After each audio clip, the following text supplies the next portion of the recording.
नमस्कार दोस्तों, कहानी अंत तक जरूर सुनना और मेरे चैनल को सब्सक्राइब करना ना भूलिएगा।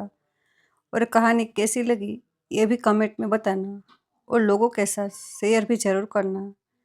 नेहा, कल सुबह से तुम और सुमित अपनी रसोई अलग कर लोगे। ऊपर वाले फ्लोर पर एक छोटा किचन बना हुआ है। गैस और बर्तन मैंने रखवा दिए हैं। राशन का सारा सामान सुमित कल ले आएगा। अब से तुम दोनों का खाना पीना वही होगा।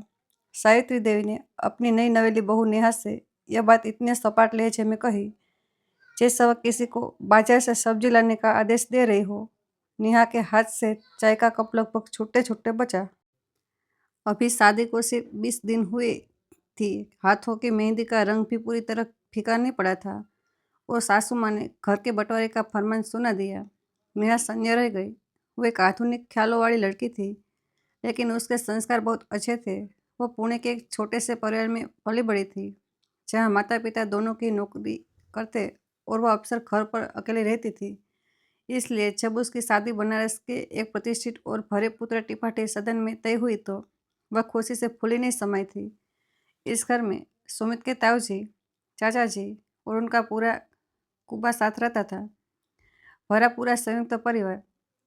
नेहा को लगा था कि उसे यहाँ वो प्यार और अपनापन जरूर मिलेगा जिसके लिए वो हमेशा तरजी थी।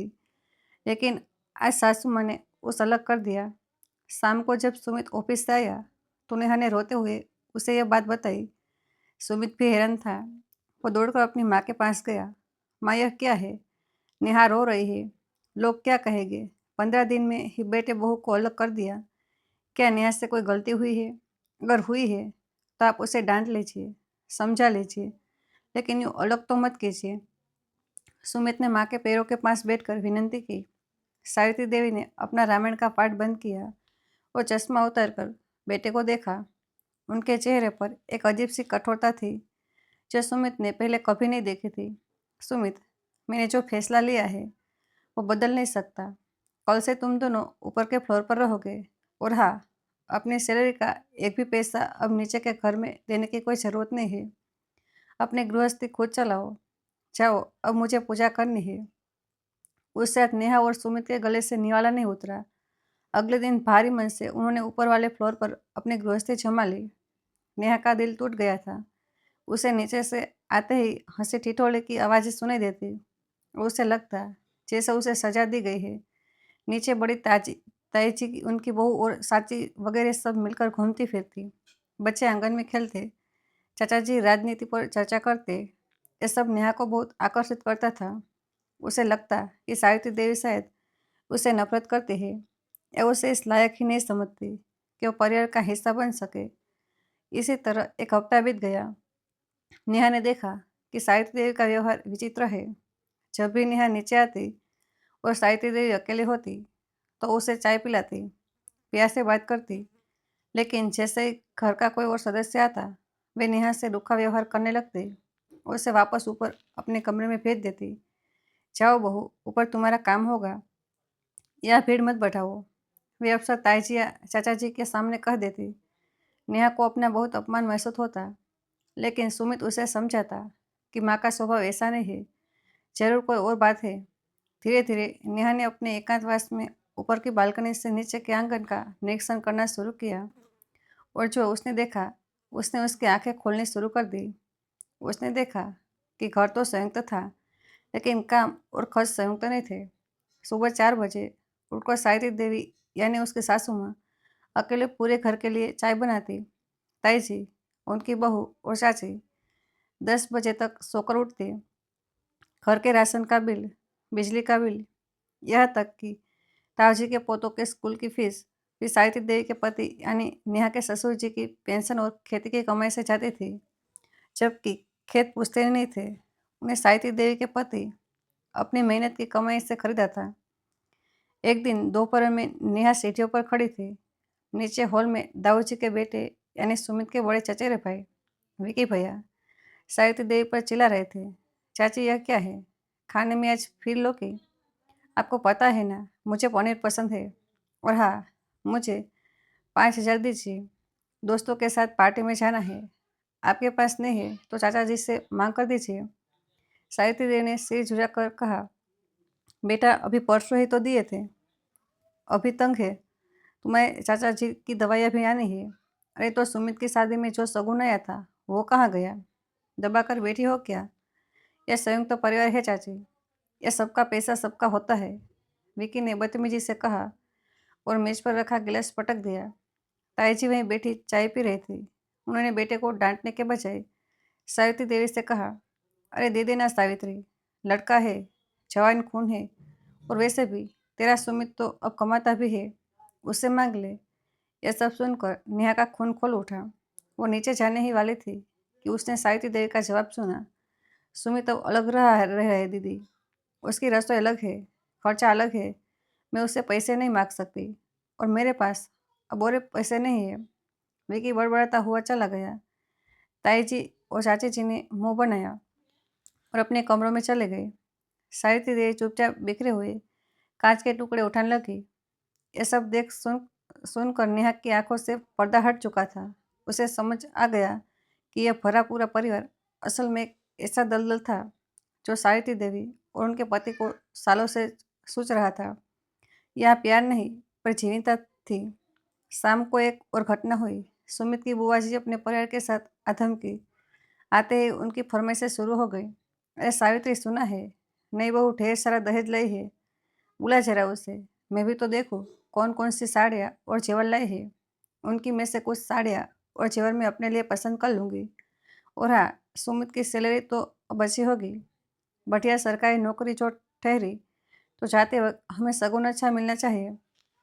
सावित्री जी, जो अब तक थकी हुई लग रही थी, सैनिक की तरह उठकर खड़ी हो गई। जी, वो ऊपर रहती है, उसकी तबीयत ठीक नहीं है, वो नीचे नहीं आएगी, और अब सुमित की सैलरी पर उसका और उसकी पत्नी का हक है। मैंने उनका बंटवारा कर दिया है, वो अपना कमाते हैं, अपना खाते हैं।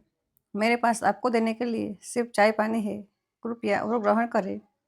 यह सुनते ही बुआ जी का मुंह खुले का खुला रह गया। बंटवारा नई बहू ने आते ही तेरा घर फोड़ दिया। कैसी है तेरी बहू, जिसने आते ही माँ बेटे को अलग कर दिया? उसने अलग नहीं किया है जीजी, मैंने ही उन्हें अलग कर दिया है। अब आपको जो कहना है कहिए, पर मैं अपनी बहू की कमाई और उसके गहनों पर इस घर की गिद्दी दृष्टि नहीं पड़ने दूंगी। मैंने पूरी जिंदगी इस संयुक्त परिवार के नाम पर अपनी इच्छाओं की बलि दे दी, अब अपनी बहू की इच्छाओं की बलि नहीं देने दूंगी। सावित्री देवी ने दृढ़ता से कहा। नेहा, जो चिड़ियों के पीछे छिपी, सब सुन रही थी, अपने आंसू को रोक नहीं पाई। वजह से अपनी सासू माँ की निष्ठुरता समझ रही थी। वह दरअसल उनका सुरक्षा कवच था। सावित्री देवी ने बदनामी का टीका अपने माथे पर लगाकर नेहा और सुमित के भविष्य को सुरक्षित कर दिया था। उन्होंने नेहा को इसलिए अलग नहीं किया था कि वे उससे प्यार नहीं करते थे, बल्कि इसलिए किया था क्योंकि वे उसे इस शोषण से बचाना चाहते थे। नेहा दौड़कर ऊपर गई। उसने अपना चेहरा धोया और एक दिन नीचे किया। शाम को जब बुआ जी और बाकी रिश्तेदार हॉल में बैठी सावित्री देवी को ताने मार रहे थे, कैसी सास है, बहू को सिर पर चढ़ा रखा है, अलग करने से तो उसे कितनी आज़ादी मिल गई, नाक कटवा दी। तभी नेहा एक बड़ी सी थाली में चाय और नाश्ता लेकर नीचे उतरी। सब चौंक गए। नेहा ने साड़ी का पल्लू करीने से सिर पर रखा हुआ था। वह बुआ जी के पास गई और उनके पैर छुए। अरे तू तो कह रही थी कि इसकी तबीयत खराब है, बुआ जी ने व्यंग किया। सावित्री देवी कोई जवाब देती इससे पहले ही नेहा ने मुस्कुराते हुए कहा, बुआ जी, बड़ों को आशीर्वाद मिले तो तबीयत अपने आप ठीक हो जाती है। फिर वह सावित्री देवी के पास गई। सावित्री देवी की आंखों में घबराहट थी। वे शायद सोच रही थी कि नेहा कहीं उनका भंडा फोड़ ना कर दे या सबके सामने वह लड़ ही ना पड़े। नेहा ने सबके सामने सावित्री देवी का हाथ थाम लिए और ऊंची आवाज में बोली, आप लोग मेरी मम्मी जी को गलत समझ रहे हैं। इन्होंने हमें अलग करके मुझे पराया नहीं किया, बल्कि मुझे गृह लक्ष्मी बनना सिखाया है। और हाँ, रसोई अलग है, अलग होने का मतलब यह नहीं है कि रिश्ते अलग हो गए। फिर नेहा ने अपनी ताई सास और चाची सास की ओर देखकर मीठे जहर जैसा तीर छोड़ा। ताई जी, चाची जी, आप लोग घर की बड़ी है, इसलिए मैं यह बात आपसे कह रही हूँ। मम्मी जी की भी अब उम्र हो गई है, उनसे अब इतना कम नहीं होता।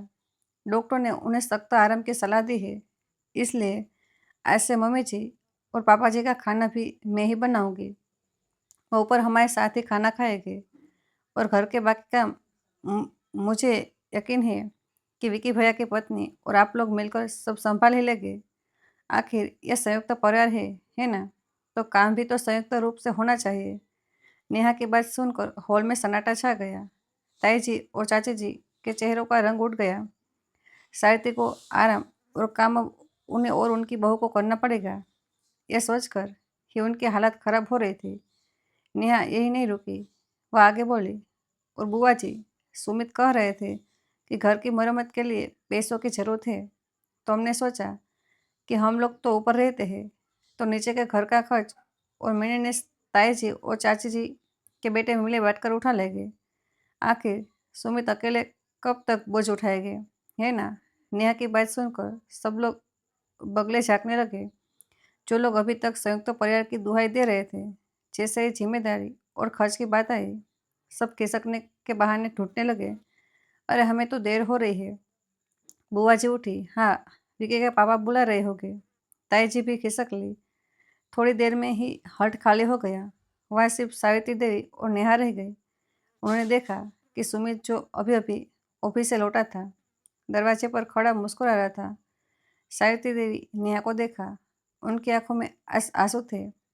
पगली, तूने यह क्या किया? अब पूरा खानदान तेरे खिलाफ हो जाएगा। नेहा ने सावित्री देवी के गले लगते हुए कहा, होने दीजिए मम्मी जी।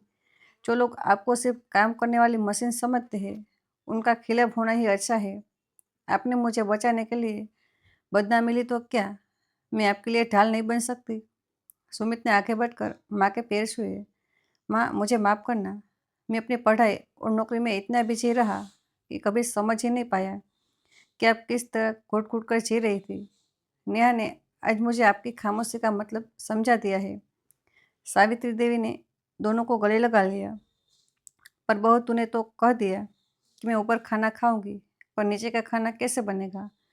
सावित्री देवी आंसू पोंछते हुए बोली, नीचे जो पकाएगा वो खाएगा माँ।